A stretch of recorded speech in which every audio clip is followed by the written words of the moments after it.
So basically when I was 16, I had a name for it, I had researched it, and I knew that that was who I was. People need to realize that we are also just normal people. Like, this is merely one facet of who we are.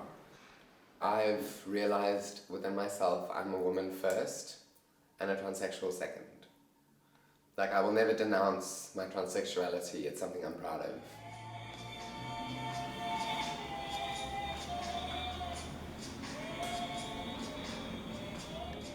Could you tell us a bit about how you would define your gender identity? Well, transgenderism is like an umbrella term, and I'm transsexual, which means that my mental gender does not match my physical.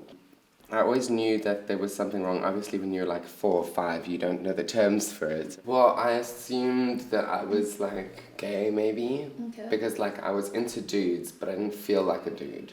So I assumed that as a kid, that's what gay guys felt like, until I discovered that there was something different.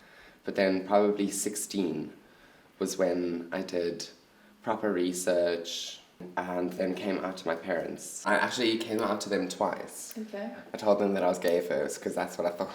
Yeah. I remember being hella nervous. It was terrifying. It's almost like you're telling your parents the most personal thing about yourself, and hoping that they will still love you and like you at least, you know. Yeah. And then a little while later came out to them again, and I was like, I'm actually not gay. I think I'm transsexual. Can you explain a little bit more about how you actually did feel about everything? Like I was basically living a lie. Like I was pretending whether I was presented as male or female. Now I feel like if I had to be dressed in anything else, I would be pretending. So can you tell us a bit more about why you decided that you wanted to have the surgery? It was not a choice. It was a necessity. I don't see it as being brave. I kind of see it as, there are my two choices. One entails surgery, but being happy in my own body, and the other entails no surgery, but always being miserable. The genitalia is a big thing. It brings me such levels of dysmorphia and anxiety that I need to change it. Like, it needs to change, because what I have at the moment is not what my brain is telling me is right.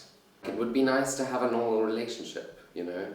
And to get intimate with someone and not feel weird. Can you maybe give us an example or two of things that people have said to you that made you feel uncomfortable? It, like that complete defiance of a gender, because you're not a man anymore, but you're definitely not a woman.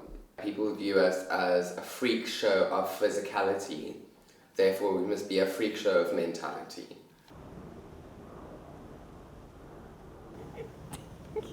Age really plays into hormones. The younger you start, the better they'll work. Hormones basically just feminize you. How did it make you feel when you started developing more feminine? Wonderful, dude. Like, so good. You're finally starting to look on the outside what you feel on the inside. What sorts of other surgeries do you want to do in the end? Well, I want to have my gender rectifying surgery, and then facial feminization, the removal of the Adam's apple, and vocal surgery.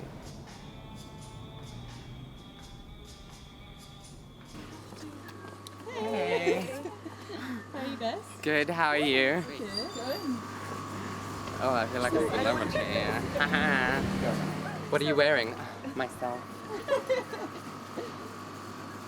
So where are you headed now? I'm going to Champs. Good. The human in me wants a relationship, but I feel like I'm not ready. I'm kind of trying to avoid it. I think it scares a lot of people, purely because they're not educated about it. I think it's less of a threat to females, and it's weirder to men because I've now entered a realm of sexual desire for them. Could you describe your favorite best? Tall, skinny, a little bit dirty, plays music or does art, funny, but not funnier than me, because that's not cool. Like, he can't be prettier than me either. Like, he has to be pretty, but not prettier than me, otherwise we're gonna have major fights about it. I don't know, just someone who's genuine.